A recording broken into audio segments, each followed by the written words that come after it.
Greetings everybody from Zanzibar, Tanzania. I say Jambo or Karibu. I'm an Australian, you'll pick up in my voice, but I've been living in East Africa for 10 years. So I'm presenting on behalf of EduTab Africa, who are a Kenyan-based edtech company. And also we work in consortium with Benin Remote Learning and MooJoo, our company that's based in Tanzania. And we worked on this amazing project together, so we wanted to share the results with you. The goal was to work with the Kenyan Ministry of Education and the Teacher Training Department, and this was about management, all of the school principals or school leaders. Our pilot involved 1,000 school principals, but we had to develop something that was scalable for 60,000 school principals in some remote areas of Kenya. They do have electricity and internet, but it's not reliable, so we had a lot of challenges in introducing e-learning. We worked with VVOB, who are an international NGO based in Belgium that work a lot in Africa, and they were an amazing partner to work with. They really had a lot of questions about e-learning. Like, first of all, was it going to be successful? Would an older cohort of learners, school principals who are not digitally confident or experienced, embrace e-learning using smartphones?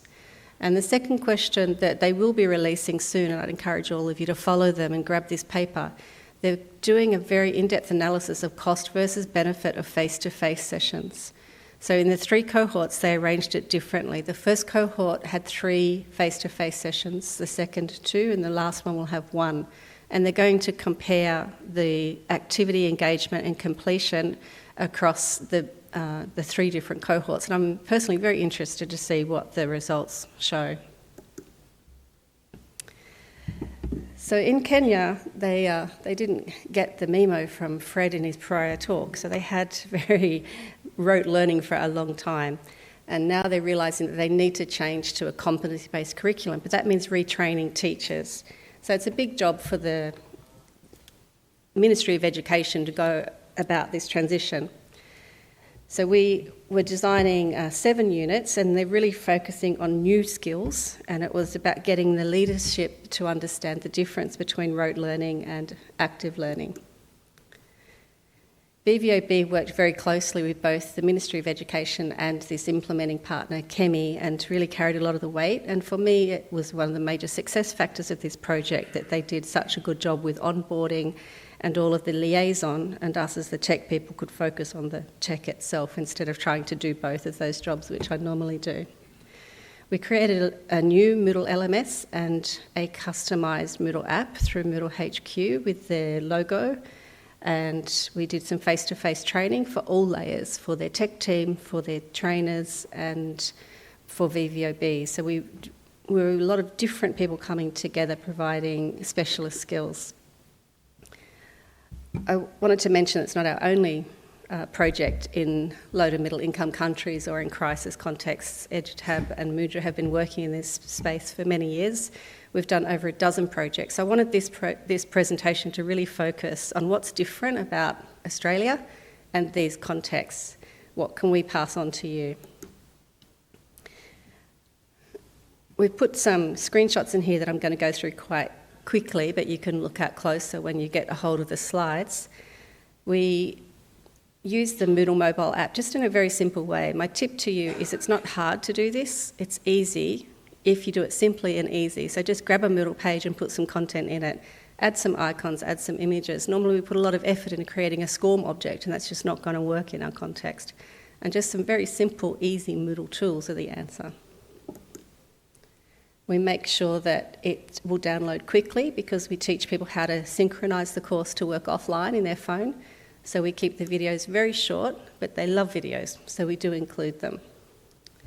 I'm usually known for gamification, so of course there's some gamification built in, that there's lots of feedback on progress and badges for completion so that they know when they've got to the end of the journey and can feel some joy and success.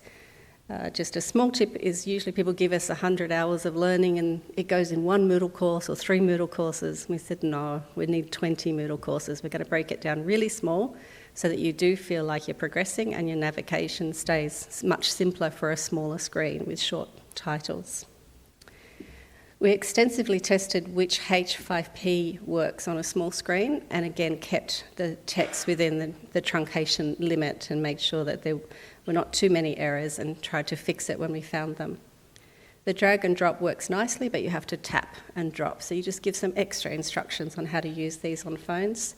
And we do give the people the option to download the files or the transcripts of the video, so there's always like a low-tech option if you prefer.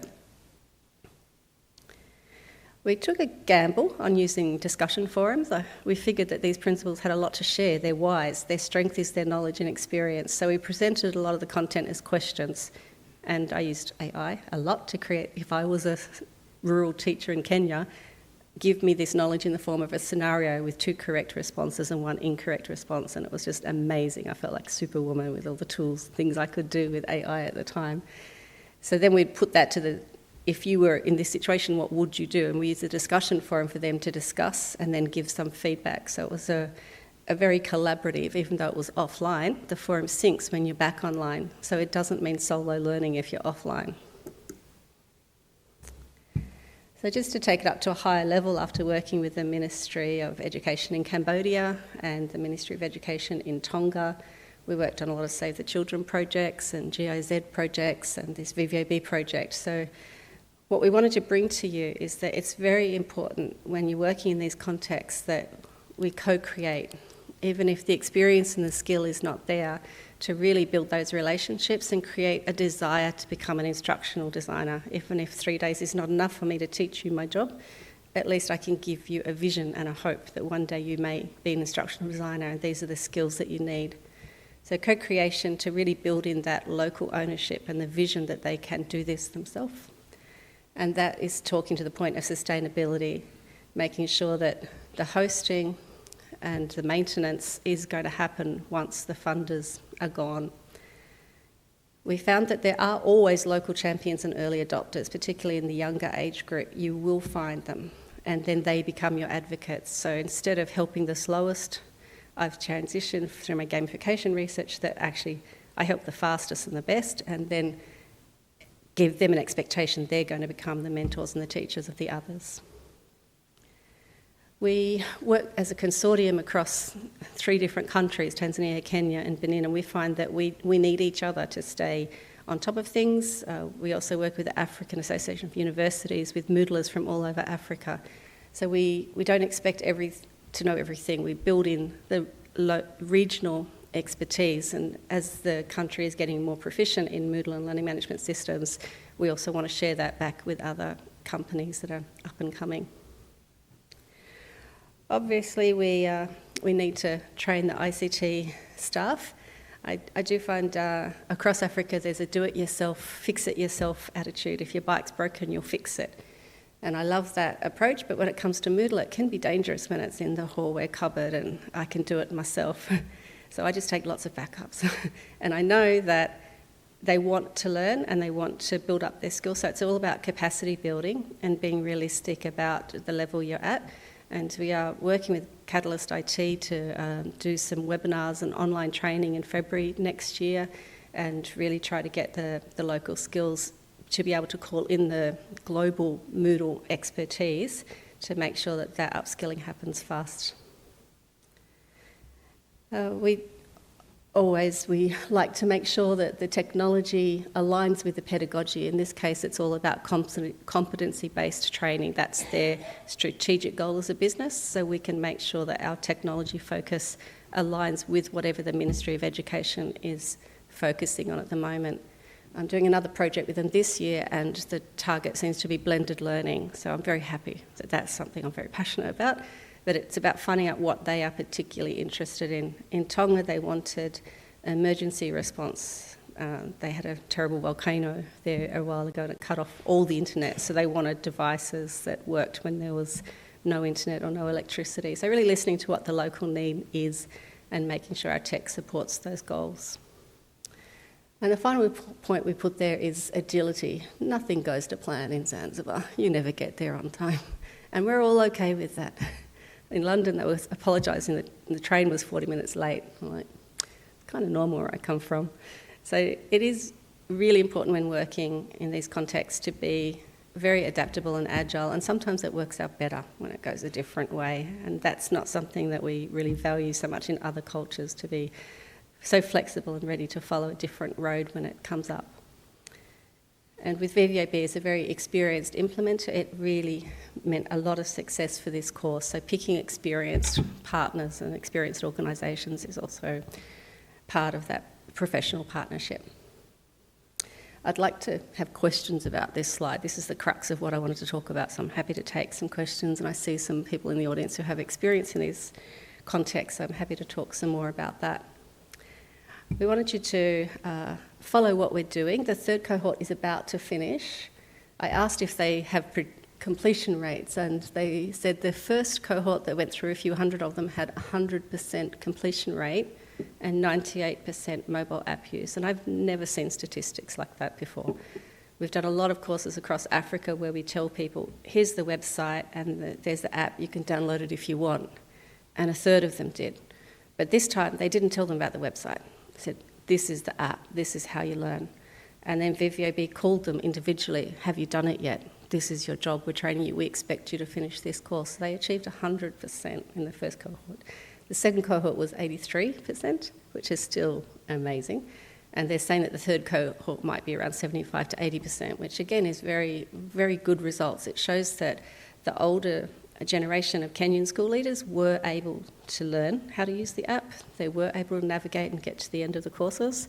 And the LinkedIn stories there from VVOB Kenya, they've got a really good marketing team. They interviewed all these people and said, what did you learn and how did you learn? So they've got lots of case studies and stories, which for us is analytics in a very qualitative way. So please enjoy VVOB's LinkedIn posts and follow EduTab on LinkedIn or our website to see how the final cohort comes and when that academic paper comes out about the cost-benefit analysis of face-to-face versus virtual onboarding and support. You'll be able to follow on with that.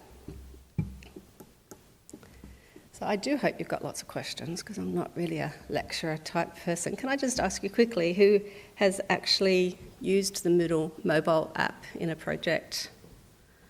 A few people, not so many actually. Have you used it offline, encouraged the learners to synchronise and take the course to work offline? So we're down to 3 now. And just to point out that if you use the free official Moodle app, you're limited to how many courses and activities you can download, but when you go through Moodle HQ, it's unlimited. This was my first project where we had the luxury of unlimited downloads, and it really was a lot easier for the end users, and there was also some issues around GDPR compliance in the branded mobile app. We could meet those requirements more than the official app does. So let's open to questions. Any questions?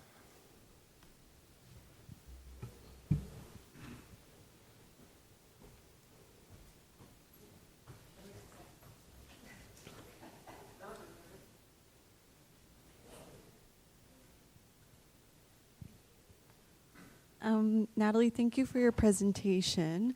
A quick question about barriers to entry and adoption of the LMS platform for the educators. What was your biggest challenge when introducing this platform to the educators in Africa?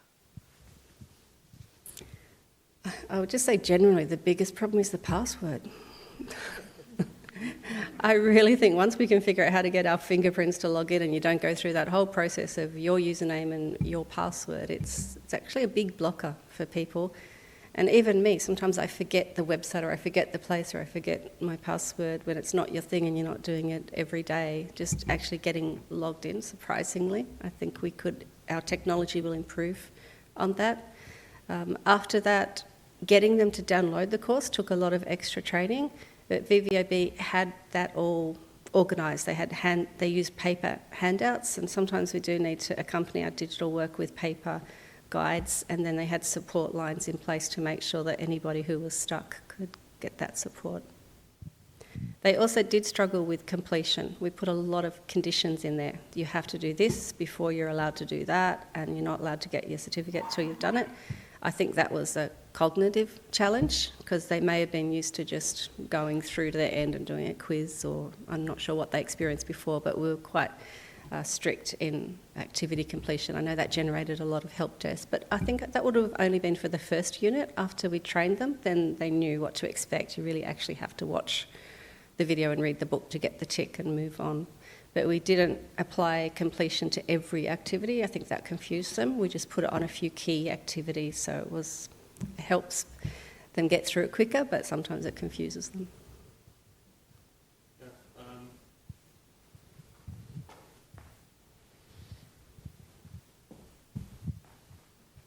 It sounds like a brilliant project in terms of bringing peers together who are already passionate about their subject, education, which everybody here is great. I mean, did you encourage face-to-face community of practice type activities around the programme so that these people can come together and advance their practice by learning from each other? Yes, in the first cohort they had an introduction, an end and a middle section where that was very specifically encouraged. And in the other ones we switched to virtual COPs. So I didn't show it in any of the slides, I was very tempted to, but we used the analogy of a beehive. We said you have sweet, beautiful stories to tell and share with each other. So instead of making a group in Moodle, I called it a colony. So you belong to this bee colony and you belong to this bee colony. And we used the analogy of bees and honey to motivate people. So there was a Moodle course you would come to first as an onboarding course, and that also became the community practice. And we used a sub-course plug-in to link off to all of the other units. So I haven't had a look at the site to see how active the little bees were, but we certainly gave them an opportunity to do both face-to-face and virtual community of practice building. Hi. Hi. Can you hear me? Okay. Thank you so much for your presentation. It was really interesting. If I understood it correctly, because I was taking notes and maybe I missed something, you designed the courses in a mobile-first approach, so for them to be taken on mobile and with the thought of them being downloaded, correct? And then I guess at some point the users would have to come back online for their progress to be put back to Moodle. So I was wondering, how did you go about the testing process before launching that? Like, how many courses did you have, and like, how did you ensure that they were a size appropriate for download, or that people could download them in the order that should be downloaded? You know, all these little steps that sometimes make somebody to get lost in the process. Thank you very much. I've done a lot of testing. And if you go back through my presentation very carefully, every screenshot's got an error in it. And they were the only screenshots I had to hold on to do the presentation. But you really have to look at it on a small screen and realise I just need a white space between there, or this isn't aligning properly. And then I send the screenshots back to get those small things fixed. We do go through the course step by step ourselves, particularly with the completion. You have to create a new student. I was Jane, and Jane was in there a lot, just trying to make sure she could get that badge and make sure it was working. Also, going into the storage of the app, you can see how big the course is. I think it helps that I designed websites in the 90s that had to fit on floppy disks, so I'm kind of pre-trained to make sure that my images are compressed, my videos are compressed, whereas other people who've lived in more luxurious environments don't know that it was a 30 megabyte photo that they uploaded. So our whole team is very aware, and we pay per megabyte. It hurts. If you give me a big course and I download it, I take up all my bundle, and then next time I don't want to come back and use that course again. So even if I have internet, I still want a lightweight course because the network's going to fluctuate and I'm paying per megabyte. Have you thought about group and grouping in terms of sometimes they work together, they feel in belonging together, smaller group, then they might be more confident to get on with helping each other, etc. Yeah, we did use groupings and groups a lot, and the Kenyan Ministry of Education had a really good ICT team that were ready. Sometimes if the ICT team's not at that skill level, we wouldn't even attempt something like that. But we used the bee colony, so they were small groups, and there was about 20 in each of those small groups, and they had that closer bond.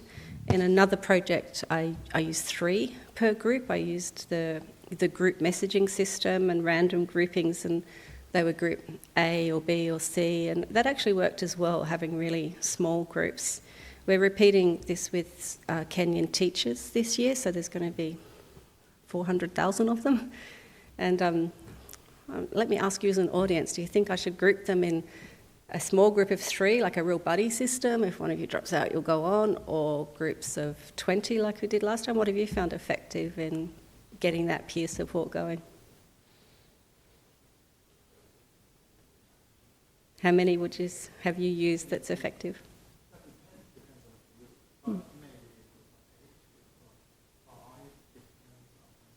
Yeah, I know in my classroom 5 to 8 is my rule. I'm quite comfortable with the face-to-face, but online I don't know, thinking that one through. Have a chat to me when we have a coffee and you can... You need to be careful about grouping by similar people. Similar people don't form best groups. But so we'll cross-discipline and kind of the mix of people that you think initially won't work well as a team. Experience has taught me they're exactly the right people who do work well as a team. Yeah, that's interesting because I sometimes use the self-group tool where you can just pick something and I could ask them what your confidence is in digital literacy and then pair somebody with low confidence with somebody with high confidence. I'll have to have a chat to all of you about how to do the grouping in the next time.